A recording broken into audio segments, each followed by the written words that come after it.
এত সুন্দর পাহাড়ের ভিতর দিয়ে মানে যতবার যাতায়াত করা হয় মনগুলো মানে একদম শেষ হয়ে থাকে। আর আপনি পাহাড়ের ভিতরে যে শীতলতা, যে শান্তির অনুভব করবেন সেটা কিন্তু অন্য কোথাও অনুভব করবেন না। হ্যাঁ, আছে অনেক মানুষে পাহাড় সাগরকে বেশি পছন্দ করে, বাট আমি আমি একান্তভাবে পাহাড়কে বেশি ভালোবাসি। পাহাড়ে আপনার বৈচিত্র্যময় অনেক দৃশ্য আছে। আপনি এক এক জায়গায় যাবেন এক এক রকম ভালোবাসার ভিউ পাবেন, প্রকৃতি ঘেরা একটা ভিউ পাবেন। যেমন তো আমি সাগরেও গিয়েছি এবং পাহাড়েও ঘুরেছি। তখন সন্ধ্যার দিকে সাগরের দৃশ্যটা বেশি ভালো লাগে, কারণ পানির গর্জনটা তখন বেশি শোনা যায়, সাগরের গর্জনটা বেশি শোনা যায়।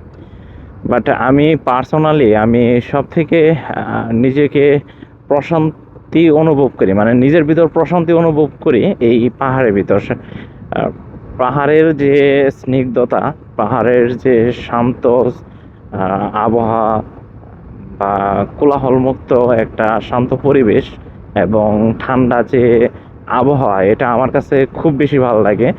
মানে যতক্ষণ পর্যন্ত আপনি বাইক রাইড করবেন বা হাঁটবেন ততক্ষণ পর্যন্ত আপনার যে অক্সিজেনটা ফ্রেশ একদম, আমার কাছে মনে হয় ফিল্টারিং করা অক্সিজেনটা যখন নাক দিয়ে প্রবেশ করবে হৃৎপিণ্ডেতে, আহ মানে হৃৎপিণ্ডটা একদম পুরা ঠান্ডা হয়ে জুড়ায় যায়। আর এইগুলো ভিউ মানে সব জায়গায় তো দেখা যায় না পাহাড় ছাড়া। ও শিট, গাছগুলো আসলে, গাছ কাটা দেখলে খুবই কষ্ট লাগে। সেদিন একটা পাহাড়ে গেলাম আপনার, এত উঁচু উঁচু পাহাড়গুলোতে ওই গাছগুলো, এই গাছগুলো প্রায় হাজারখানেক গাছ ছিল মনে হয়, আরো বেশি হবে। একটা পাহাড়ে তো অনেক গাছ গাছালি থাকে, সব কেটে একদম সাফা করে দিয়েছে। মানে এত পরিমাণে মানে বাজে অবস্থা লাগলো। তবে পাহাড়ে যদি আপনি প্রাকৃতিক গেরা সবুজের সমারোহ আর এই গাছগাছালি যদি না দেখতে পারেন তাহলে পাহাড় কিন্তু আম, শুধু পাহাড় কিন্তু তার সৌন্দর্যটা প্রকাশ করতে পারে না।